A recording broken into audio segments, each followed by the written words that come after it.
Okay, welcome here.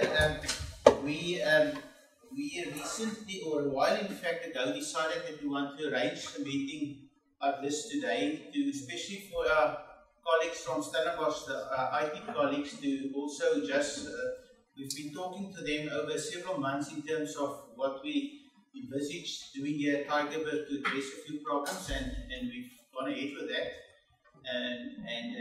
But we also felt that we want to share what we've done with you and other colleagues and the RGA managers from other faculties, and just demonstrate what we've done and so forth. And hopefully what we've done is something that can also be rolled out to other environments should you also have the need. Now maybe just to come back to the reason why we've done this. This facility here, this room plus the other two rooms is currently there's about 148 computers similar to this, which we use them for our RGA facility. And with our curriculum and the growth in the student numbers, a lot of our modules is also electronically driven, the examination process, test examinations, and I think Professor Carr here is one of the environments that uses it also a lot. We've experienced a lot of problems that we have to break our groups up into smaller groups as a result of the big numbers, and that of course results in other operational problems in terms of students having to wait, and although the technology is very clever and so forth, students talk to one another and it creates a lot of problems and so forth. So we were looking at options and solutions, and then one of the options of course was to say, well, let's get more space and put in more computers, but then you've also put in a lot of computers and space which you only use on a limited basis, so that was not really also the option for us, and we had to look at other alternatives. And then I don't know how it happened, I can't even recall, because before we opened the Worcester campus, the Pivot3 option was put on our table, and we looked at that and we installed it there, and then we decided to roll it out at the Tygerberg. Now, basically what it comes down to is that we are now pushing in terms of this system that we've implemented. We're going to push the bring your own device concept further, and we've now implemented the system on the 5th floor in the exam room, where we've put in the Wi-Fi's and so forth. And this now basically allows us that where we had the students doing the exams in this area alone, we will still accommodate those students that don't have a device in the RGA area, but those students that have devices will then do the exams on the 5th floor in the exam area, and that of course will allow us to then do one exam opportunity for a particular model, and of course that will lead to a lot of other advantages to us as well. So I think that is just to introduce the problem that we had and how we then addressed it. I think today is then to give you a demonstration within the faculty, just to also show or say what we did there. We had a lot of internal processes where we had all the module chairs and all the academic role players as part of the process, and they brought into the system. We gave them some demonstrations. We demonstrate the security aspects of the system and so forth, and then we went ahead. So today is to give you a demonstration of how the system works, and then when we finish here, we're going to in fact take you to the 5th floor and also show you then there how it gets used by using other devices. I'd like to take this opportunity to welcome everybody from the other campuses. From Joburg, we've even got people coming in from the UK, people coming in from the UK as Mike Holt and Richard Francis are both in with us, joining us. They're monitoring through the camera. So we're very grateful that you're all able to come out here and you've taken the time and you've braved the traffic. And the front gate, hopefully you all got in quite at the front gate quickly enough. I'd just like to give you a brief overview of what we've got. Mr. Luton has already gone over this aspect where we are limited to our capacity of our computers, and we are having to assess students sometimes in excess of 300, 350, 400 students at a time. So, and we also have a large component of students off campus on our rural health platform. That's in Worcester, Ceres, and all the other places throughout the Western Cape. And most of the exams actually have to take place electronically. So you can actually see that we actually have a bit of a challenge. As we said, we considered putting extra computers, but it's not very cost effective, especially when you actually look at the infrastructure that goes behind, like tables, air conditioning, networking, storage, lighting, everything. It's not just putting a computer down, it's actually physical space, and physical space costs money. We realized that many of the students themselves actually have their own devices. They have their own devices at home, in the hostels, and they're available. And but we acknowledge that there are significant security and compatibility risks. We don't know what the students have in regard to software. We don't know what operating systems they have. We don't know how secure, whether their laptops are infected with viruses, whether they're running software that's compromises the network security. We don't know. So we came up with a solution to either to increase capacity for writing exams, but as you can see, the challenge are the return on investment, where we actually have to spend a lot of money, and then we have these huge facilities and they're not used optimally. We can't have an area that's got 150, 200 computers if it's maybe used for 1 or 2 hours a week. It's certainly, and the rest of the time, it's laying dormant. We can't do that because it's just costing too much money. So we said, okay, fine, let's see if students can use their own devices. But the challenges, as I said, was the security, the access control. Are they able to break into the system? Are they able to hack into the system? Standardization. One student's got one type of laptop and Sunlearn doesn't work with that particular laptop or operating system.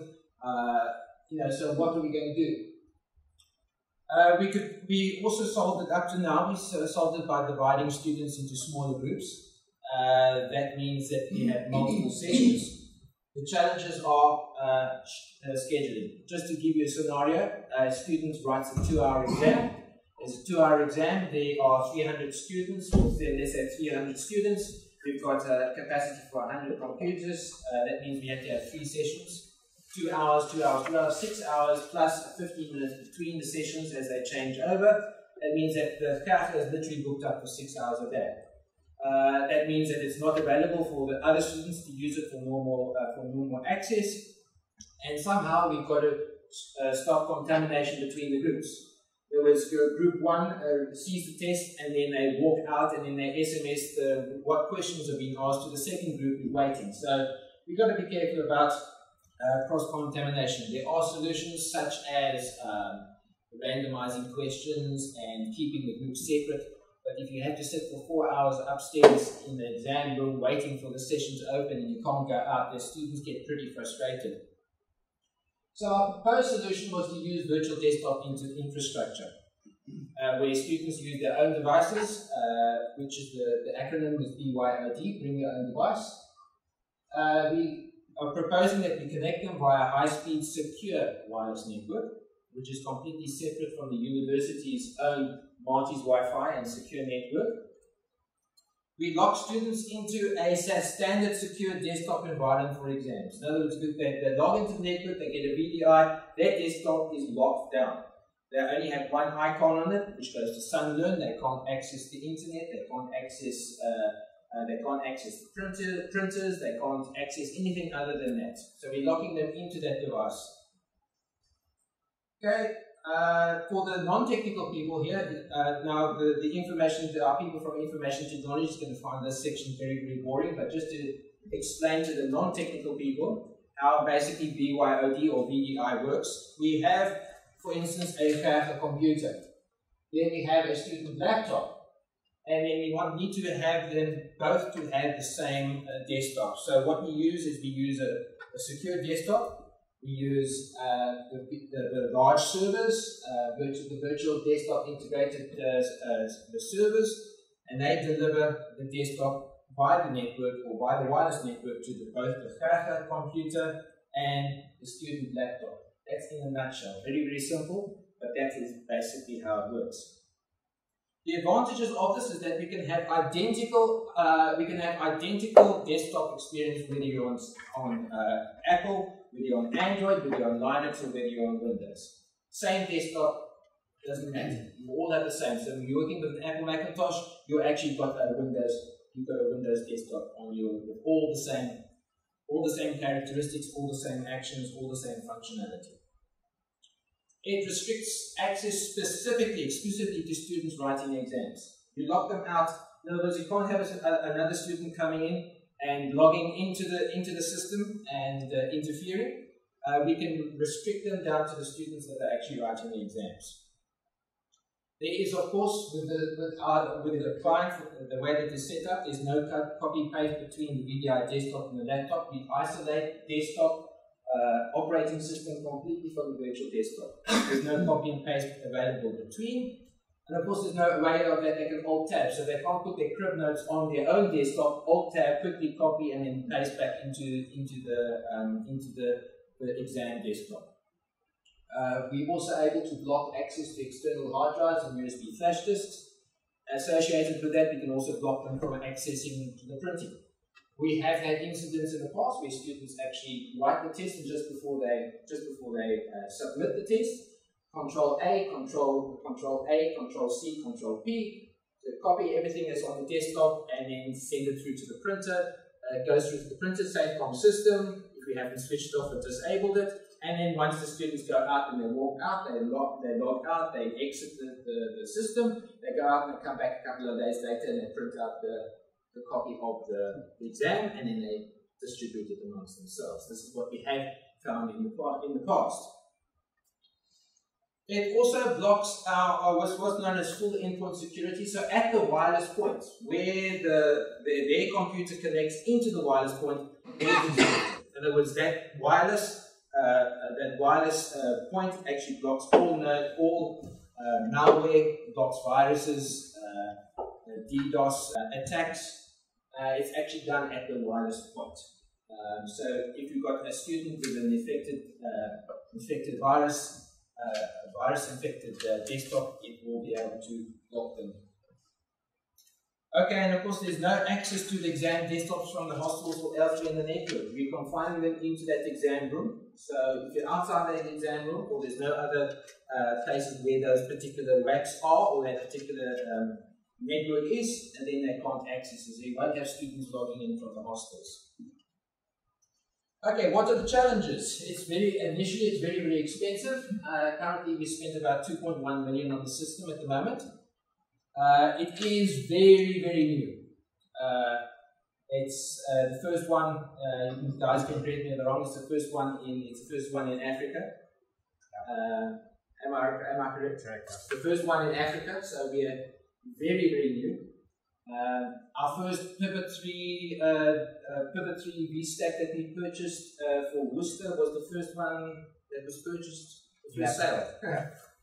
Okay, that's already been on the go at Worcester for a year. This is where one of our challenges, we've had to adapt the exam procedures. In other words, the way that students are asked, how do we assess the students, how do we schedule the students.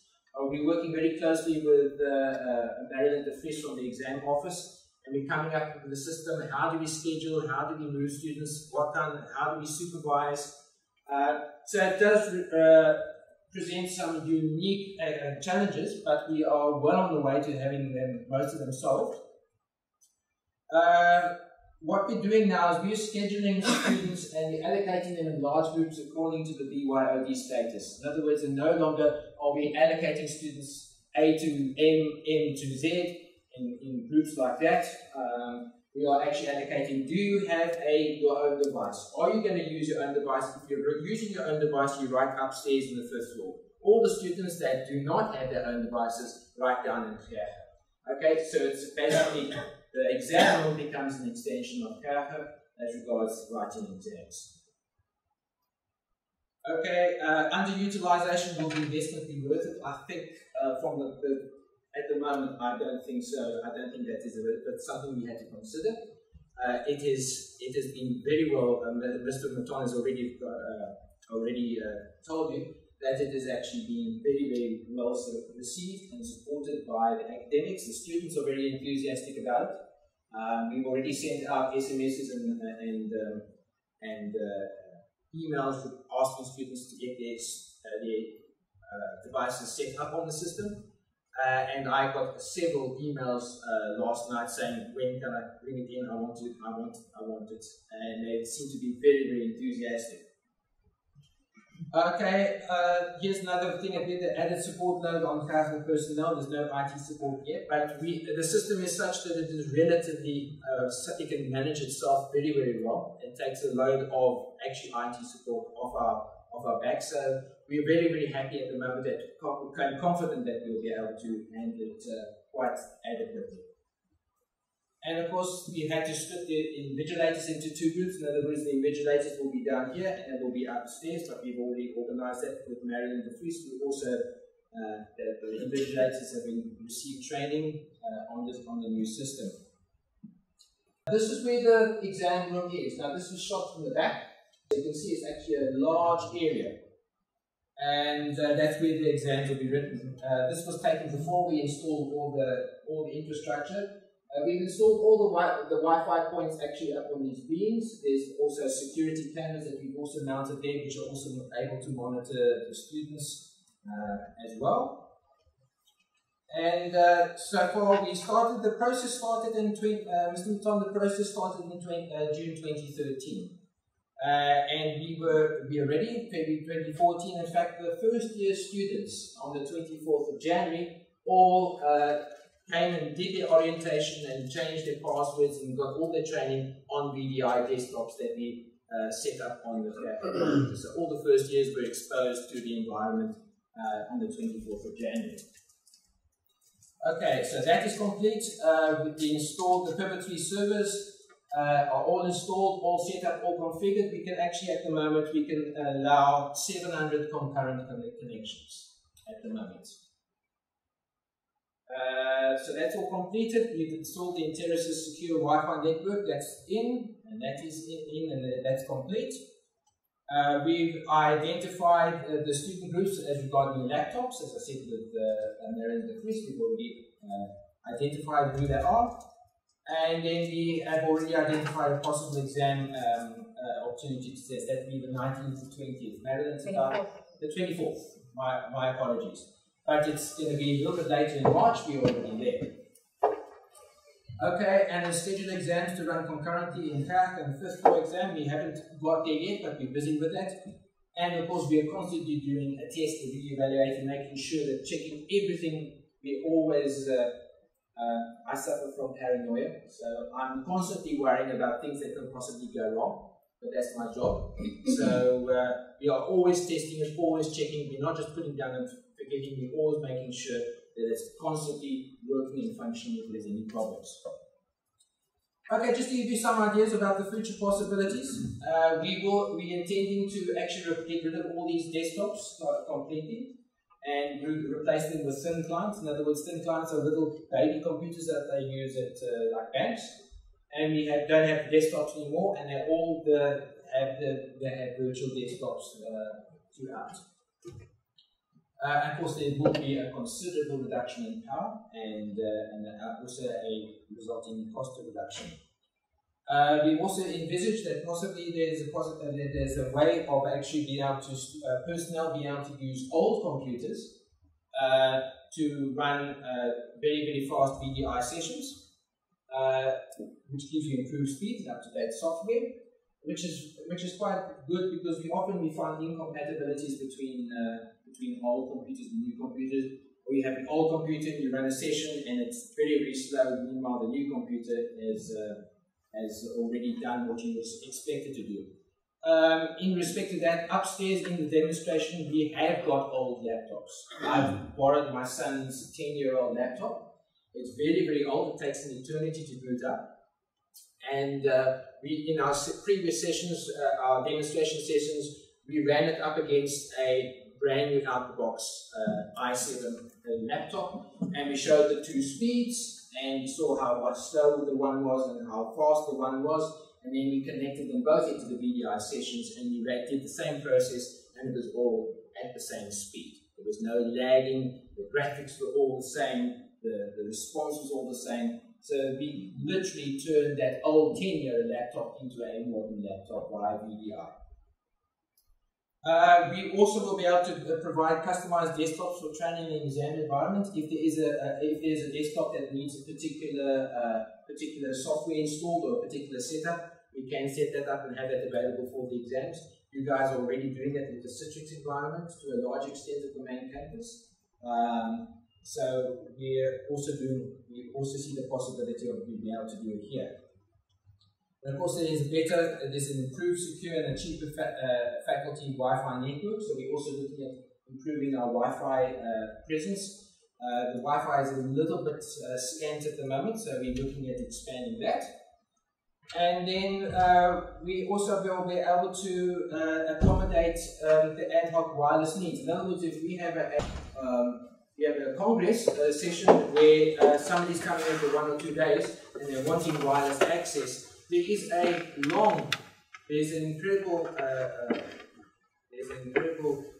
load put on the IT workshop to register laptops and to get them onto the internet and to get them to access the Wi-Fi, by which time they're all set up, they have to go. So we are seeing that there is a possibility where visitors and personnel will be actually also be able to use the system.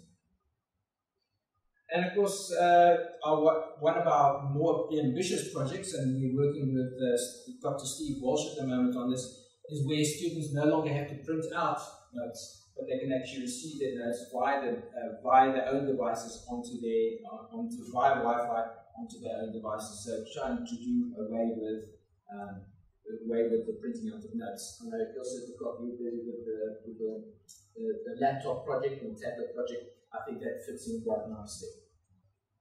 Okay, and of course we will be able to integrate. In other words, if you're sitting at Worcester or you're sitting here, you have the same environment. So we'll be able to integrate the people a lot more, and they feel that they're part of the Tygerberg, and everything that we experience here, they will be able to experience at Worcester or wherever they are.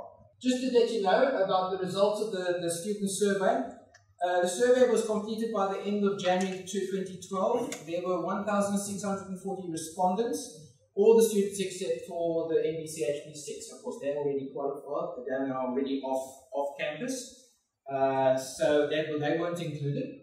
And then we discovered the following, that 260 of those 1,640, 266 students of the total did not have their own devices.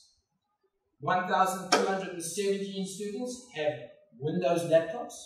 When I mean Windows laptops, anything from XP upwards, so Windows XP, Windows 7, Windows 8, Windows 8.1, even we've got a couple of Vista laptops thrown in the middle there. 87 students have Apple laptops, 245 have Apple iPads, 131 have Android 10-inch, at least 10-inch tablets, and 37 students have Windows tablets. And then there's 2 students that have Linux tablets, so that's rather interesting. Okay, now of those, of course, you'll notice that it doesn't really add up if you do your sums really quickly. 341 of those students have multiple devices. In other words, maybe they have a laptop, and they may have an iPad, and they may have something else. Okay. So here's a simpler way for us people. I was an artist before I did this job, so I don't like looking at figures. My brain switches off after 20. So I like to look at pictures, so here's a nice picture for you. So you can actually see that only 14% of students at Tygerberg campus do not have devices. You'll see that the vast majority over there have Windows, and you can actually see that it is quite, I think it's very, very encouraging.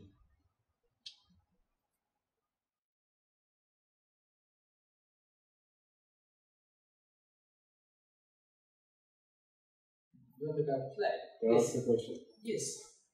If you use the exam room, what are the challenges with regards to providing power to these laptops if the sessions are extending past the battery capability? What we have done there is that we've already put in an exam room. We put extensive power points down the side. They're still not accurate.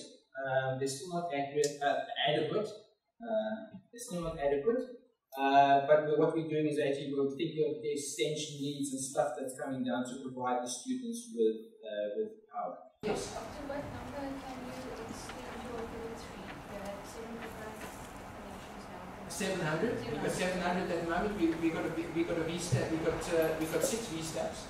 You can take those VStacks up to 8, and then you create another VStack. So we can literally with 8 VStacks you'll be able to accommodate 800 plus. You can actually go up to 12 now, David. 12. Okay, fine. Thank you very much. That's Richard. That's Richard coming in from England. So, how many? 12 in a single array, which will give you in the region of 1,500 desktops. Okay, fine. Right. Thanks very much indeed. Any other questions? Yes. Yes, Jonathan. So, can you say this never happens in 99% students can't copy questions? Yes. Like I say, with 99%. I must warn you there. We also thought so because students are clever. So we are working with the lecturers to design the whole curriculum so that the exams is more open book based. Yes. But that's obviously everybody's their own individual needs. Yeah. So most disciplines in health sciences wouldn't go for it. Yeah. Yet. Yes, Jay. And so most exams will be, you will have to access some learn. Yes. So you use the IP range restrictions and stuff to make sure students don't come in from outside the internet to the test. Basically, what we've got there, we've got a VLAN, we've got a range of IPs that is only unique to the exam room. That is not visible from the outside, and you lock them in. So if they're sitting in the hostels, they won't be able to access. Yeah, so it's you use some learns functionality of restricting IPs. No. We're actually using within the exams. But you can't just block access to some. I'm doing a presentation later on just to show you how that security works. But what it is there's a policy applying. So when the user connects, we have a policy that applies that says you're only allowed to run the VDI application and you're only allowed access to that one IP address that's the VDI stack. You can't ping, you can't do anything else. So everything's blocked except the VDI application for that user on that access point. So every user connecting, we can change that policy, we can permit internet, we can do whatever. So I'll show you when we do a demo upstairs. But Sunlearn is totally open. You can now go to Sunlearn. No, Sunlearn is not part of the setup. Yes. Within that environment, they are. I'm just asking and actually suggesting because that would be a way to block people from other IP addresses to actually even access that test on Sunlearn. Yes. So you block the access to that specific test by saying only this range of IPs are allowed to do this test. If you're outside on 3G or on the hostel, sorry. That's an added layer of security. That's fantastic. Because otherwise somebody can just they come in. Yes. Just a stupid question. Why do we then still paragraphs? Can't we bring in the device for paragraphs? Basically, what's going to happen, Professor, is that these computers will be turned into VDIs. They will have the same environment. So then you bring your own device in? No.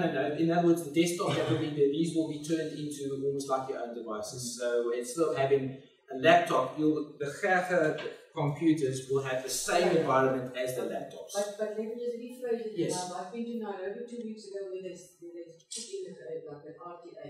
Yes. Which is not well used. So why don't we use students' own devices to stack up capacity in an RTA? Not only for exams, but for all. That is quite possible. Yes, it's quite possible. At the moment, we're just looking at how can we provide additional capacity for exams. We're just looking at exams. At the moment, there is adequate roadmap for extension. We use it like that, so we don't So you foresee that the exams will always be here. You don't foresee somebody in Nairobi writing the exam. Well, that would just, that we're not really, we're actually looking at our capacity here at time. I've got a technical question. How is a session protected? For instance, a network link breakdown or a system crash. So Mo will probably be able to tell you better, but the VDIs actually have the session open for 15 minutes, and if there's no function, then it will log the user off. So if you disconnect, you've got 15 minutes, you can go to another machine, log in your same credentials, you'll get back into the exam exactly where you left off. In the same session, because it's now sitting in the central data center, not on the PC you're on. Okay, and if the session crashes? That's from the VDI, then you'll have to read. Same as what you would have currently, your machine crashes. Yeah. Yes.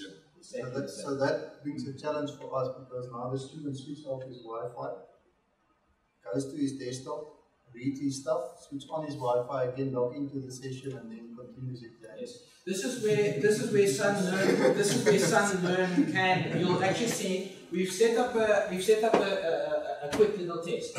One of those tests is that you're only allowed one attempt. Okay? So if somebody logs out and they want to go out there, they come in, they won't be able to come in, because on Sunlearn you can actually, there are already things in place on Sunlearn where you can limit them how many attempts. You can open the session and close the session, and they can't come out. So I mean, there are definitely challenges. Yes. And I think also important is that we still have invigilators there, similar to when a student are writing a normal exam. And the camera. And the camera system. So it's not that the students are sitting there on their own and they can do whatever they want to do. They are being... It's a control environment. There's invigilators the whole time, just like a normal session. David, about students who've got their own devices, who are PS4, what do they call them now? Students not off campus, and had raised the issue around the security of their computers, that they're not willing to travel with their computers on taxis and trains and so on. Yes. And then this morning, you sent me that email about that student that said, what if I have a device, a laptop, but I'm not going to carry it to campus due to security reasons? Can I come to CAFCA? Yeah, Marilyn, we are not forcing the students to do it. We're not forcing it. It's a choice that they have to. So we'll see on the 24th. Yes. But I think of all the responses, we looked at all the responses. I think there was 3 or 4 of the total who said, even I've got my own device, I would prefer not to use my own device for whatever reason. That's their choice. Yes, Andre. That's sort of the feasible purpose of bringing your own device, but considering that you think your e-assessment is your primary objective here, and you have these restrictions or complications with students having old equipment and not wanting to use their own devices, have you looked, as well as providing electricity points to every desk, have you possibly considered the option of purchasing a bunch of entry-level tablets or Chromebooks or something, and issuing students with it for the session? That's where I'll be working with Ilse on that, to look at that and provide. If students are saying, I can't afford it, let's see whether we can help them. So, but it belongs to the institution and use it for there's certainly something worth investigating, yes. Yes, Helmi. No, compliment. Welcome, die veilig is gekomen. Yeah, compliments for what you're doing here, very, very nice. Just to emphasize Mariki's question as well. Yes. And Ilse doing the laptop and tablet initiative. University of Fort Hare yesterday placed 2,000 tablets for their students. And the prime purpose for that is to release the load on the RGAs, and to enable other things as well. But the emphasis there is it's cheaper for them to include that in the fee, enabling the student at the same time, as opposed to creating capacity on the campus. And and what we realize that the more institutions start doing this, it increases our bargaining power with the vendors, and we can get more effective. So yes, I think if your dean wants to spend some money on the students, we'll support him. Okay, yes. What do you do with specialized jobs, like stuff like Mathematica and So focused on the licensing. Yes. There are, as I said, we can provide customized desktops, and of course the licensing would be an issue with that. We've got to look at, for instance, FoodFinder. We found out that instead of buying 50 licenses, but we found that at no time was there any more than 5 or 6 students. So why buy 50 licenses and only 5? So what we do is we set up a system where it can actually deliver from that. So if 5 come in, they have it. If there's not more than 5, then that 6th person can't do it. Separate from desktop virtualization, That is also integrated into the product we have with the VMU. There is ways of actually rolling out. So it's got a license manager. There is certain things, yes. License manager for application. Those kind of things definitely we can have. In our next session, we can start asking those. We've got all the experts here, so I may say something that maybe not 100%. Okay, I'm only the RJ manager. Can I ask one more technical question while the technical people are still there? Yeah. In the background, the physical session utilizes storage space and RAM and stuff. And I know it's easier to protect the RAM environment. But the storage, is there automatic redundancy? Does it, for instance, if that specific session's hardware fails physically, does it automatically move the session over to new storage space and just continue? Yes. Is that process transparent to the end user? Yes. I'm giving technical details, but I'll make a for myself. But we've actually, what we did a couple of weeks ago is we actually provisioned 600 desktops, and at the same time we physically disconnected one of the stacks, and it rolled over, and there was no impact to the system. The way it works is that it's a stack of 6 servers currently. Any 2 drives on each server can go, or a physical server can go. So it's RAID across and RAID down. So we put physical hardware failure and hard drive failure built into the system. What is the I/O load per session? Richard from Pivot3 can probably answer that. Richard? Hello, yeah, what was the question? The question was, what is the I/O load? Oh, video. Per session. It can vary depending on what each individual session is doing. I mean, VMware do have some sort of estimations around the I/O load per desktop, and that's we spec each appliance based around those estimations. So when you look at a single vStack appliance, it has the CPU, the RAM, the IOPS, the network bandwidth, and the disk capacity to run a specific amount of desktop sessions in one go. And going back to the previous question around the resilience of the storage, the nature of how the vStacks are configured together means that ultimately those appliances all form together to form a single storage pool. So when you're running your concurrent sessions, the IOP load is distributed evenly across all of the appliances in that array. So you don't have a finite amount of resource in one box with which to service the desktops. It's spread out across all of those appliances at the same time, so you're utilizing all of the disks and all of the network bandwidth at the back end. We probably lost half the people. Okay, I know there are probably a lot more questions, but I think we'll leave that for the practical session.